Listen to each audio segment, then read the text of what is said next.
what are some of the challenges that you see? Because you do need a Tony Stark to do FedRAMP. You do need someone who knows what's going on. You can't have a tool and abdicate everything to it. Otherwise, you get the mediocre result you deserve, right?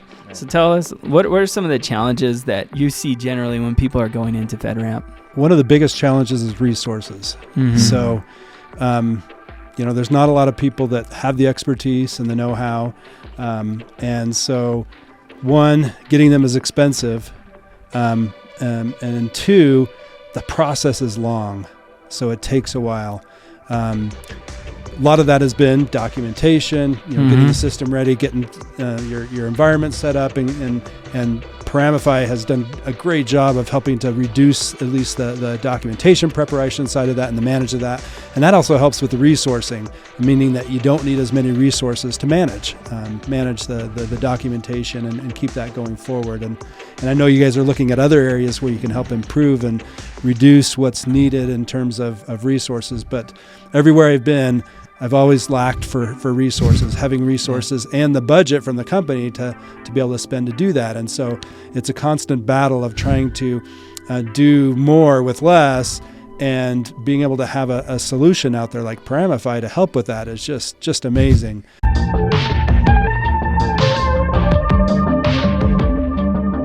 Welcome, everybody, to the Paramify podcast.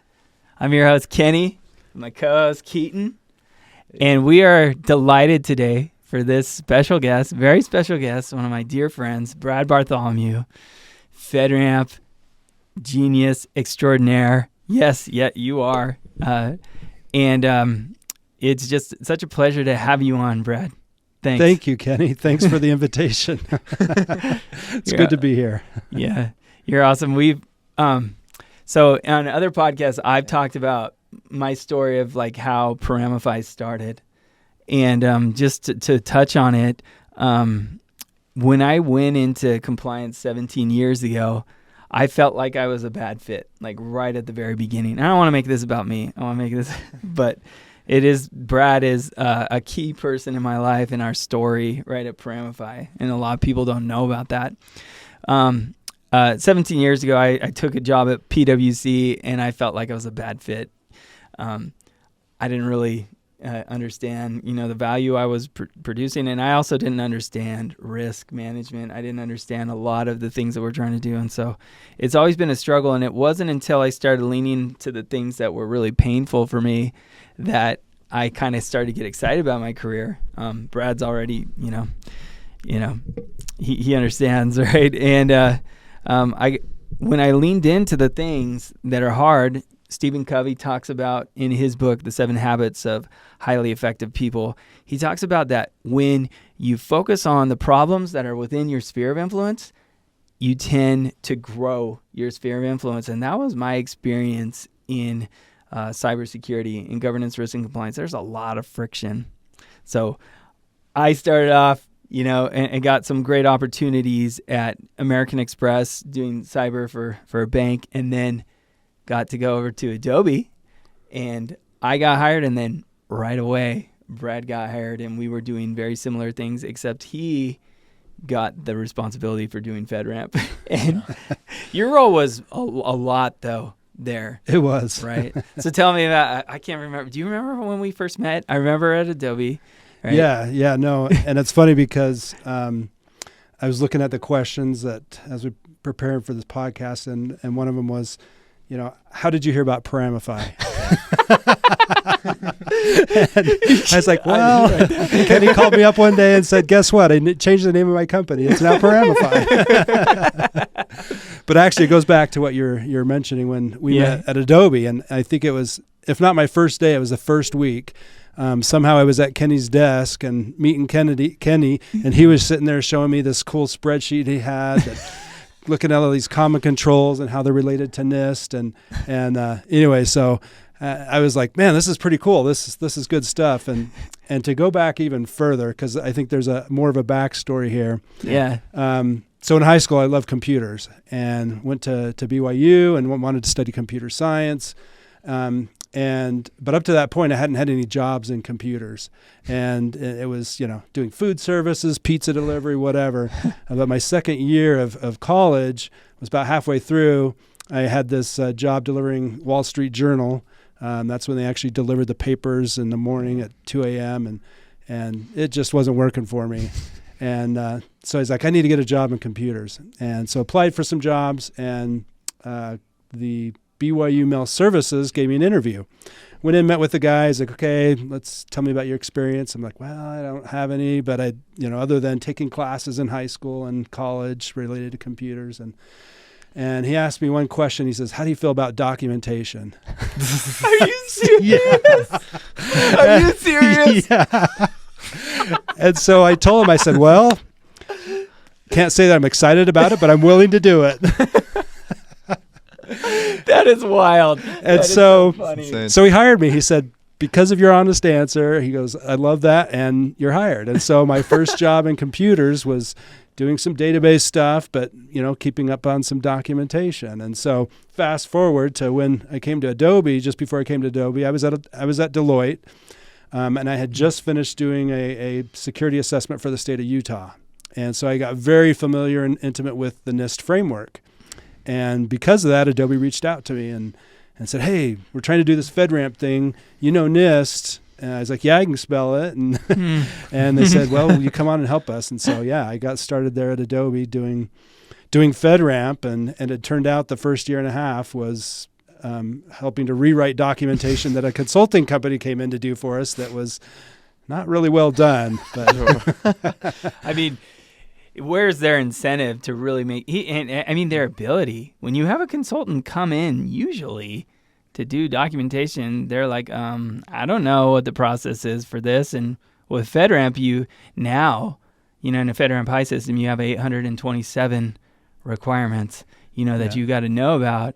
And so they're, the business model typically, not all consultants, there's some great, more forward-thinking consultants that we're actually working with, but the thinking is as well, it's fine. I mean, if someone wants to sell to the Navy for a huge multi-million-dollar contract, they're just going to spend whatever the cost is for FedRAMP. And so the way that they do it typically, Brad, interject please if you want, but they're going Part A, Part B1, Part B2. Yep.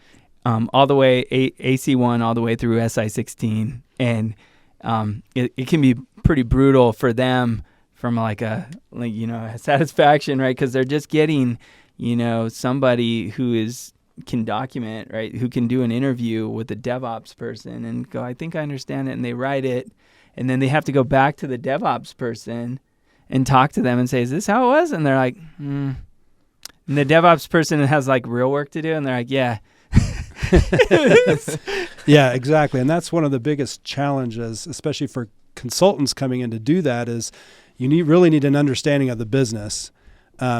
Whereas the consultants understand the NIST framework, but when you try and read it, it doesn't read and flow sequentially like, you would talk to a DevOps person with. And so making that translation is not easy. And that's what I've loved about Paramify and just the approach, is just how risk solutions make so much sense, because that's the language that companies speak.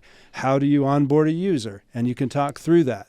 And does that map paragraph for paragraph into an SSP with the NIST framework? Not necessarily, but I think that's just the beauty of what you've been able to develop and put into place. And having spent that year and a half putting together, rewriting documentation, getting to know that, and then after that experience, getting pulled over to another company, I was almost like, I don't want to spell FedRAMP again, especially documentation.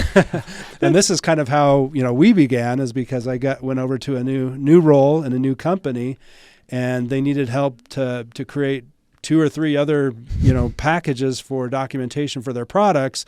And I'm like, I need somebody to come in and help, because I don't know if I have the energy for this. And that's when I called up Kenny, and Kenny had started his company, and he came on board and helped us do that, and said, I'm not going to do this either, at least not the traditional way. I'm going to automate this and make this a little bit easier. And he's done a lot of people good by taking that approach. Thanks, Brad. I mean, it really is.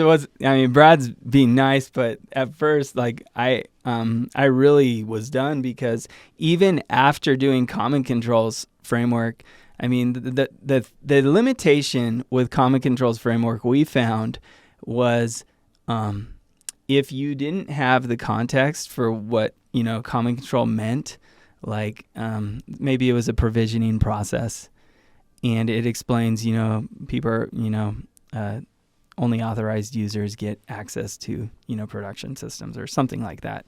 I know that's not what it is, but even when you know that, if you take away the context from someone who's never seen the Common Controls before, okay, so who is asking this? What are they expecting we need to deliver? And then finally, how do I need to report on that? And so we actually didn't have a solution for that at Adobe at that time either. And where we found the efficiencies was maybe on the assessment side, because we would tell the developers, don't worry about it, just give me your configuration for your sssd.conf file, and make sure that that's sending over the correct logs to the Splunk server. And they'd be like, oh yeah, that's it? Okay, yeah. And we would try to keep it at the components and capability level. And that really resonated for the developers. But there's so much more to assurance than just, getting evidence of a thing. It's planning, right? It's planning. What are your people, places, and things? What are the things that you're dealing with, the Lego blocks that you've got? And then it's the assessment. And so we had the understanding where we were working together, and you had major understanding, because Brad also had an operations role at Adobe, right? So you not only were you supposed to do all that, but you were also operating the controls, doing all the technical. So it was it was incredible what they did, and they built really cool solutions, and it was really tight, what they did. But it took you guys a while, right, to get all that, right? It did, yeah. Yeah. So anyways, I was done. I mean, I was like, I think I'm going to start, I'm going to really do this hedge fund. And literally I was like, I like Brad. I'm just going to go out to lunch with Brad. I'm like, Brad, do you want to go to lunch? I'll take you out to lunch. And it was in and out. It was nothing and he was like, yeah. I'm like, it's on me, man. It's on me. And this was before hyperinflation and, JPOW and all that stuff, right? So yeah. This was before hyperinflation. And yeah. And I'm like, it's on me, Brad. And he's like, thanks. Yeah. He's like, thanks. He's like, $5. Appreciate it. Yeah. I'm like, oh yeah, no worries. There's more where that came from. And I was like talking about my hedge fund, and he's like, okay, well, I really need help with FedRAMP, and I didn't know that context. So that's a new situation for me, and I'm like, I don't know. Let's just get these guys. I'm like, they can do it. And it was a morning in October 2019. And I remember getting the text from Brad, I think 7:32 a.m. I don't remember which day, but I had already lost a lot of money in the stock market that day, and I was feeling especially humble. And I said, here's my rate, Brad. And he's like, done. Okay, that's good. And I'm like, here's my rate. And he's like, look, we're just going to get a budget and let's see what we can do.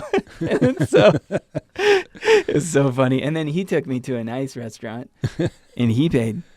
And I felt like, okay, man, I got to do this now. Yeah. But I'm like, I don't want to do the thing. I don't want to. Oh my gosh, dude, it's like purgatory. It's like whatever. And if that's a thing, it felt like, yeah. But how I did it is I listened to that SSP. I had an AI read it to me, and there weren't good voices back then. But I would go on a run and I would listen to it because I was into fitness still. Yeah. I have been out of fitness. I would listen to it over and over again. And I had some errors in my thing that I listened to. So it's it would read out the originations, and I'm like, I got to fix this. But it was a service provider, system specific, service provider, corporate, hybrid service. It would read out. I'm like, yeah, I already know. So I know all the originations really well. They're memorized. They're burned into my head. But I did actually learn how you guys had organized. I'm like, well, yeah, there's commonality, and that's a copy paste, and that's a copy paste, and that makes no sense. And so we together, me and Brad, built out risk solutions, like the data model. Like we built it out together. Oh wow! And we just had a great time with really good people, building it out. And I was like, okay, right, we did the thing, and man behind the curtain, press, here's run it, and there, did it work? Like, yeah, we loved it. I'm like, okay, I hope to never do this again. And then he's like, we kept calling him. And then he's like, hey, we got another system. How long is it going to take? I'm like, I don't know, like a month. You remember that? Yeah. And I'm like, and we were done in like a day or 2 days. And I'm like, hey, so what else are we going to do? Right? And that was when we're like, okay, like, let's figure this out. And that's when the pain really started, right? For Paramify, because those were the good times were over after that, because then it's like, okay, now I know I need to do this business because this is going to be a benefit for other people. And Brad, honestly, if Brad's not here, Paramify's not here, right? So anyways. Too kind. Yeah.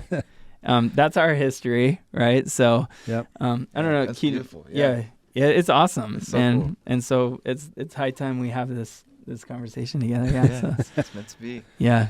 Yeah. What's your question? Your next one? Yeah. Well, it's so cool hearing the backstory between like you two, and then this is literally how Paramify came to be.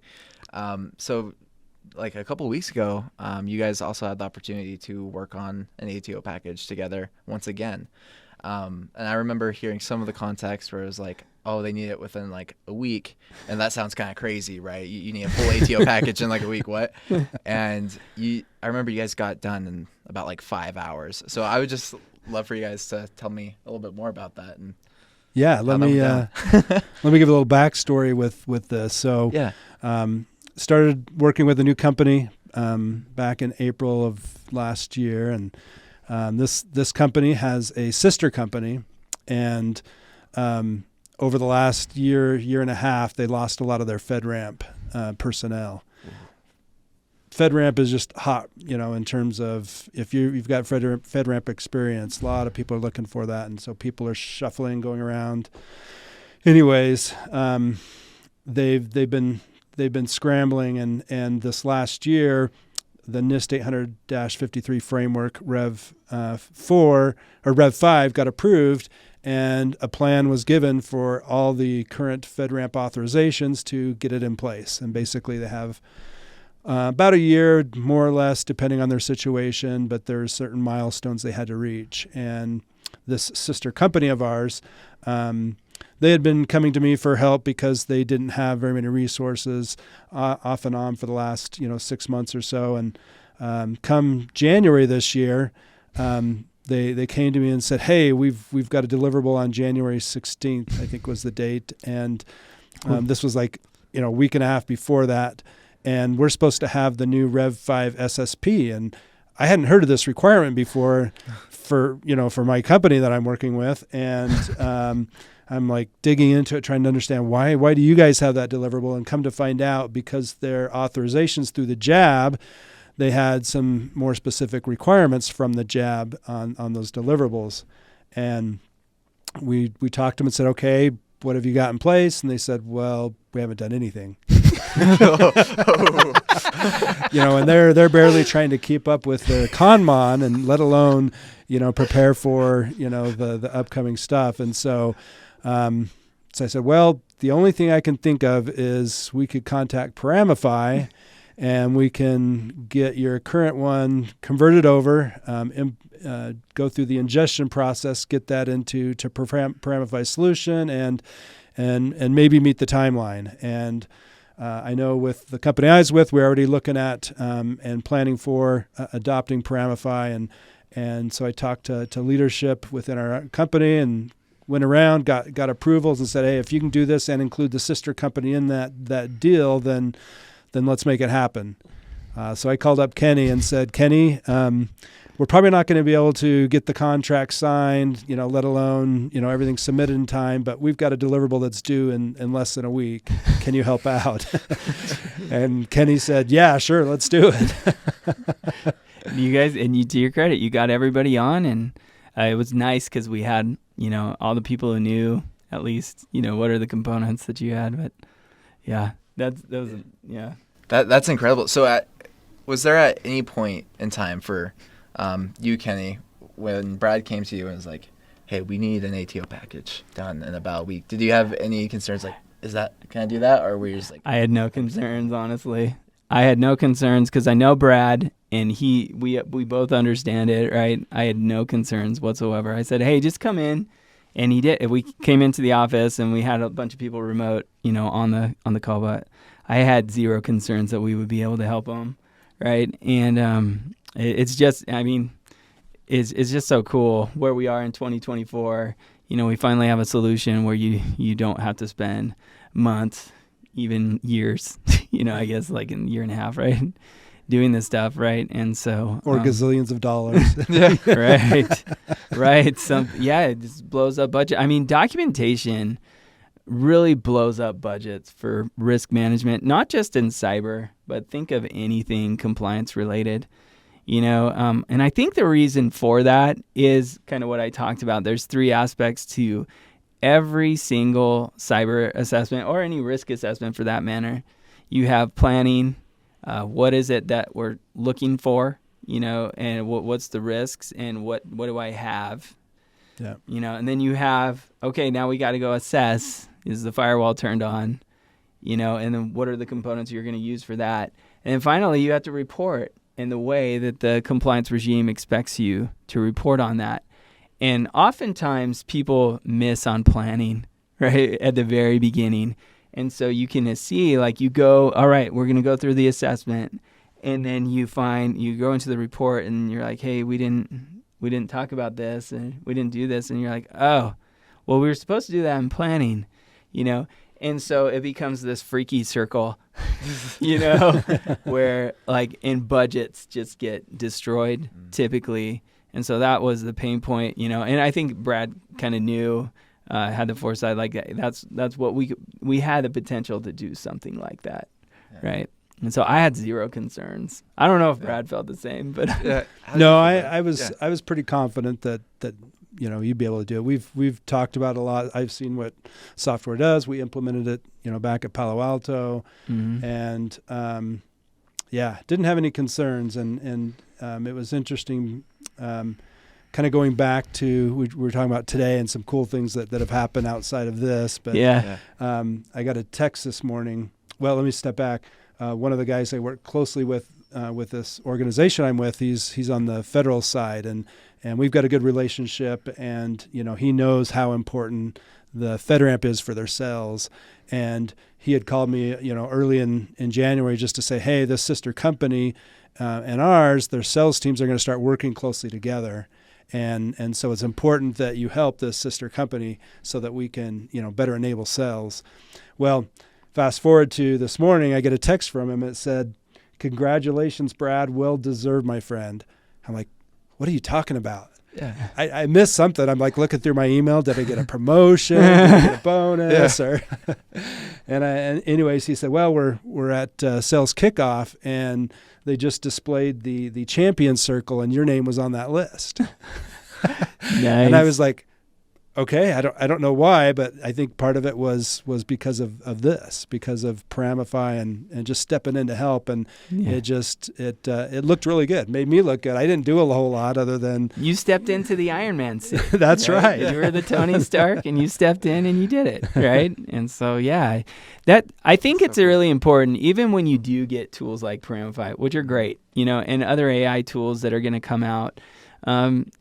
We're finding that a tool like Paramify might be getting you to, 99 yards or 95 yards or, maybe 85, depending on how complex things are. But you still need like Christian McCaffrey to go running. And sorry, Lions fans, if you're like listening, sorry, but like, and you do need people who are good really to tie out those loose ends, but they'll have the focus and the wherewithal to actually complete the whole thing. A lot of times, compliance, you just get the fatigue at about 80% done or 70% done, and then things start to, fall apart with like anything, right? If it's gargantuan.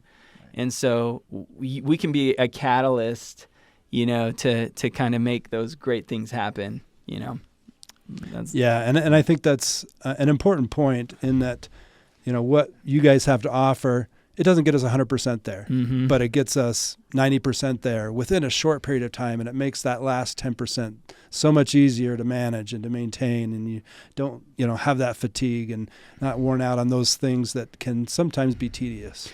Yeah, so you still need the expertise. So you talked, Brad, about how right now, if you know FedRAMP or if you know CMMC, man, you are not wanting for work, right? There's plenty of people who need you right now, and it will probably persist right into the future, right? Just because cyber is just such an important problem. I mean, a lot of the wars are going to have some sort of element of cyber. I mean, that's what it is, unfortunately, right? My friend actually works for the cyber warfare division for the Air Force, and he was talking about just how cool his job is. It sounds so cool, but he's involved with, sometimes it'll involve Space Force. It will involve, Air Force, like Navy, and, all of the divisions, right, from the military. Yeah. And cyber is like a main component. You're providing the weapons, right, or the defenses, right, so that the F-35 doesn't get, hacked. And I asked him about it because I'm like, okay, you do all this awesome stuff, and I'm like, where do you put, like, do you build programs? And he's like, oh yeah, we build them. I'm like, but they just stay on my laptop, because if I put this system on and it starts talking to NIPRNet, that's the government network, right, for DoD. Yeah. If I do that, it has to ATO, right? I have to get an ATO, so you have to get this little FedRAMP thing. So. I thought that was just a really interesting anecdote that he told me that. And I'm like, yeah, man, what if you had a solution that could like help you with ATO? He's like, oh, that'd be amazing. So anyways, we're talking to him. Sweet. So cool. But anyways, so you've also helped other people, right? On the side, you got plenty of work, right, happening right now. So what are some of the challenges that you see? Because you do need a Tony Stark to do FedRAMP. You do need someone who knows what's going on. You can't have a tool and abdicate everything to it. Otherwise, you get the mediocre result you deserve, right? So tell us, what are some of the challenges that you see generally when people are going into FedRAMP? Yeah. So one of the biggest challenges is resources. Mm-hmm. So, there's not a lot of people that have the expertise and the know-how. And so, one, getting them is expensive, and two, the process is long, so it takes a while. A lot of that has been documentation, getting the system ready, getting your environment set up, and Paramify has done a great job of helping to reduce at least the documentation preparation side of that and the manage of that. And that also helps with the resourcing, meaning that you don't need as many resources to manage the documentation and keep that going forward. And I know you guys are looking at other areas where you can help improve and reduce what's needed in terms of resources. But everywhere I've been, I've always lacked for resources, having resources and the budget from the company to be able to spend to do that. And so it's a constant battle of trying to do more with less, and being able to have a solution out there like Paramify to help with that is just amazing. But yeah, so as other companies have come to me and said, hey, we need some help with this, can you help? And try and help and do what they can. But with a tool like Paramify, it's going to make it so much easier to help more people and help them get further along quicker.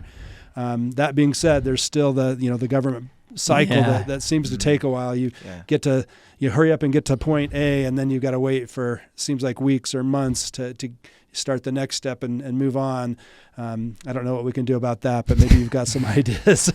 Yeah, I don't know. OSCAL, they say, is supposed to speed that up a little bit, but we don't know for sure. But it is absolutely helpful for us already because of the standardization of, reporting language or controls language, right? How it's assessed and, how you report on that. So we're excited about that. And so it is maybe giving them the tools, right? And I'm encouraged. I think that there's just so much friction right now. Yeah. The things that sometimes people ask for, for the other areas we're getting to. So Tyler and Adam were showing me, because they're running product, right? Mm-hmm. they were showing me, I forget what it was. Do you remember the name of that thing that they have? But they have this chart, and we can maybe. Oh yeah, the chart. Yeah, and it's basically you have this line of things that people want. It goes up like that, right? Things that people want, and then things that are like just wow them, right? Right. And then there's the things that just like, I'm mad if this doesn't work. Yep. And a lot of the things that I get from people for those new areas that we're getting to and calm on, it's like really low bar, and we're like, okay, yeah, we could probably do that, right? Because it's like, it's just, there's so much more to solve, right? Still, so there's a lot of opportunity for everyone that's doing it. Yep. Yeah. Anyway. Yeah. And we mentioned OSCAL just barely. I'm curious, Brad, from your perspective, do you see any benefit to utilizing OSCAL SSPs over like traditional, or not necessarily over traditional, but just utilizing OSCAL SSPs? Yeah, I think this goes back to what we were talking about just a few minutes ago, where you hurry up, get things ready, you submit it, and then you wait on the government to process and to get ready and look at your package and stuff. But I think they're starting to catch up. They're making improvements. But one of them that they've said is that, if we can deliver a package in OSCAL format, an SSP in OSCAL format, then that's going to make their job a lot easier. And that helps to reduce that cycle, that time to market. And so I haven't personally seen it yet, but from what I understand, that's the case. And as we're working with our current customers, and we'll be submitting those in OSCAL format. We hope to see the benefits of that. And I think that will be a standard going forward, both for packages, for continuous monitoring, et cetera. And so I'm excited about that. Yeah, I'm really, well, it came from NIST, but the FedRAMP, the GSA really kind of led out, with making OSCAL what it is now, right? So I'm familiar with the team at NIST, and they're awesome. I think it's one of the most important innovations in the GRC space, not just for FedRAMP, but it's going to be for everything, because you remember what I talked about in the beginning. You have, when you have a control and you make, like, for example, common controls, you take away all the context of, what's being asked, how do I need to execute what is being asked in what way, and then how do I need to report on it. And so OSCAL solves that problem in a real big way. So I'm really encouraged about, the ability to not only do FedRAMP, but, CGIS and in SOC 2 and ISO and all that, the reporting there. A lot of the tools right now are really focused on, evidence collection, and it's kind of a red ocean in terms of business opportunity. Because for every connector you build, you have a dev, right, that has to support it. So there's some great solutions, and I think they're going to win. But I knew for sure that wasn't an area that we were going to be able to add a lot of value. But that's okay, because there's still so much more friction. And so anyways, we're excited to – OSCAL allows for the kind of reporting that could – and if you're partnering with those people that do those tools, like the Dradas and the Bantas and all the other tools that are doing assessment, Secure Frame, all those things, you have an opportunity to automate the whole cycle, right? If you kind of combine them together. Yeah, right. That's very cool. So cool. And then what I wanted to ask you guys real quick, this is kind of parlaying back to how you guys created that ATO package a couple weeks ago. I'm just kind of curious, how long did it actually take? Because I remember it being around like 5 hours or so, but I was like editing and I wasn't fully paying attention. But yeah, how long did it actually take for you guys to create that ATO package? So I seem to recall we started around 10 in the morning and took a break, had a little break in there, and by 3 o'clock we were done. But then there was kind of some pauses in there trying to work on some stuff. So it was less than 5 hours, but it probably was closer to 3.5. That's insane. That is so cool. Yeah. Yeah, That's man. so powerful. We're so excited about it. Yeah, and it's just going to get better, right, as we bring more and more features in platform, right? So I think a lot of times we our tendency when we don't understand things, right, which is, people like Brad and his team, like they're experts, they understand But others, they will get overwhelmed really quickly with what's being asked, and like I have to, it's thousands of pages, right? Potentially, right? That you're needing to deal with, right? So the whole objective here is take a step back, and let's look at, okay, what are the people we have, where are we deployed, what kind of data do we have, and what are the things that we're using to secure that data, and to take data in and all that stuff. And so that was just a discovery process that we worked out with our customers over time in many different use cases, whether for FedRAMP, SOC 2, or ISO 27001 or what have you. Yeah. And so I think with OSCouts, it kind of it kind of gave us the opportunity to really make something great where we could make it as simple as possible. Because tools in technology, security isn't a tools and technology problem. It's a strategy problem, right? Yeah. Yeah. I don't know if I said that right, but yeah, security's Made sense to me. Yeah. Yeah. Anyway, yeah. So, Brad, what do you see some of the changes in cyber? What are you seeing as kind of maybe an area that's maybe underappreciated right now? I don't know. Maybe we can just cut that one out. Can we just cut that? We just cut that. I didn't think through that question. I'm like, oh, where am I going with this one? Yeah. We'll just edit that out.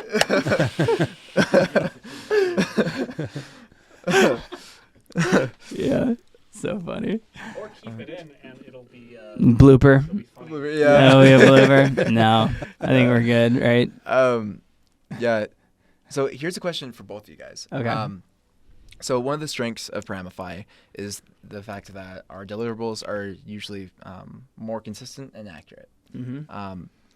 What happens when like a 3PAL or the PMO catches like inconsistencies in an SSP, say from like manual documentation? Is there? So this is, I think, an ongoing problem with the SSP in general, Mm-hmm. and that is it's such a huge document that you can get it reviewed one year, everything looks great. The next year, they find all these gaps, these holes, these things that are missing, and things that are inconsistent. And so it's a living document. And I think the more you can standardize and cut out the inconsistencies within the document by using something like Paramify, using risk solutions, then it makes it much easier to maintain and manage going forward, and gives you much better, I guess, the whole purpose of the FedRAMP PMO is, and the program is to get a sense for the risk of your solution. And if your documentation is weak, it doesn't look good. And so this goes back to the first time I went through this with Adobe. It was the first rodeo we did, and we had a very strong agency for sponsorship, and they just ate us alive in our first review, and basically said, well, I don't know if it's going to take you 6 months or a year, but go back and work on things and get it better. And we're like, what does that mean? And we had to go back with the tail between our legs, and it was tough, because we had to, get things more consistent, understand what, they're looking for in terms of how to present it, how to talk through it. And to Adobe's credit, we came back in about 4 months and we're able to get it. And so, but it is painful, especially if you don't have, that foundation of the documentation, because that's what they look to. That's what they're reading and trying to understand. And that's where you have to be able to describe yourself and what you're doing and as a company. And there's other measurements for risk with your vulnerability assessment, your vulnerability scans, your penetration testing, et cetera. But the documentation becomes so critical and so important. You want to make sure that you put your best foot forward, so to speak. I think that's well said. I think when something is off, it just raises the scrutiny, which is not, you don't want to start. Yeah, You when know, they start pulling on one Yeah. thread, they're like, "Oh, this is kind of fun," and then they find another thread Yeah. they start pulling on. But oh, when they you can't have the find those same threads, thing here, and it's it there goes a again. lot better. Yeah. Yeah, yeah. Governance in general, like policies and standards. If you've got an approach, it's crazy. You might be better off than most others, right? Because if you have a good plan and you document it correctly, it tends to lower the scrutiny and tends to let people know that, hey, yeah, they've got a plan, they're on this, and we don't expect perfection. I mean, controls are never going to reduce all risk. That's not their objective. They're just to mitigate risk. And so there's always going to be limitations. And so we thought that having a system that was a risk-based approach to addressing cyber risk, right? You know, that's the way to go. And we know it's not going to be perfect, but when you don't have all your ducks in a row, it just raises the scrutiny that much more. It's not fair, but that's how it is, right? Yeah, sure is. Mm-hmm. And really, you know, I've come to love FedRAMP. I know I'm kind of weird. Yes, but it's the bigger picture of FedRAMP is a high bar for security. And when you go through and you're looking at your organization's processes and you're documenting them and you're putting down what your assets are and who the key players are and the roles and responsibilities and going through that, you're not just enabling yourself to be able to sell to the government. You're making the security of your organization just that much better. And it just makes everything a whole lot easier. And no organization is perfect. There's challenges within each organization. But when you go through that FedRAMP process, when you even just go through the exercise of documenting what you're doing, it helps a lot to understand what you have, what you don't have, what's in place, what's not in place, and what you can do to improve. And it's a great measuring tool. It's a great measuring tool for any organization, any security organization for a company. You raise a good point, Brad. A few months ago, there was a pretty high-profile attack on just a company. I mean, you feel bad, right? People do get breached. They used to have this. They still have this. They have this saying in security, which is assume breach, right? Assume that you know someone's in there and someone's breached your systems, and so it's kind of funny when. We say assume breach in cyber, but when a breach happens, it's like, oh, they're so terrible, right? It's not easy to implement cybersecurity. And so Brad raises a good point. And this particular company is huge, a huge high-value target that a lot of companies depend on. And it wasn't negligence, it's just hard, right? But their FedRAMP systems were fine. Right, so I think it is a testament to the level of security that you're going to get when you do have a FedRAMP authorization. It's no joke. It's and it's achievable, right? But you just need things that can help you actually do the security. And so one of our focuses is how do we spend less time on the things that can be automated and the things that kind of unnecessarily make it complex. I mean. Yes, I get that you need to do all the things, right? It is a high bar, but is there a way where we can focus on actually implementing the capabilities to address risk? Yeah, and that's kind of our focus, right? So that's well said. I like that question. All right, that's good. That's awesome. Yeah. Okay, man. Well, Brad, so do you have any favorite books that you've read recently that you'd recommend to anyone? I don't know if there's anything content you're listening to that reading. I'm just trying to think. It was more most of the time it's listening to books on tape and whatnot, and kind of on a completely different tangent. I've been working on trying to be more fit, healthy. Hey, awesome. Yeah, that's awesome. Well, I'm down about 15, 20 pounds. So okay, man. Congrats. That's awesome. Thanks. Yeah. That's a lot. Feeling better, yeah. That's a lot. You're looking handsome as ever. Yeah, yeah. Old and gray as ever. No, that's awesome. But one of the books I was been reading, and I'm scrambling because I'm trying to remember the name of it. But it's going to come to me here in a second, but it's about habits and Power of Habit? no, It's not Power. Is it Atomic Habits? I think it's Atomic Habits. Okay. Yeah. Yeah. So that's the one I've read recently, and just it's amazing because you think about one of the goals I had 10 years ago was to run a marathon or a half marathon, and spent 3 or 4 months getting ready for it. Ran the half marathon, and I checked off that goal.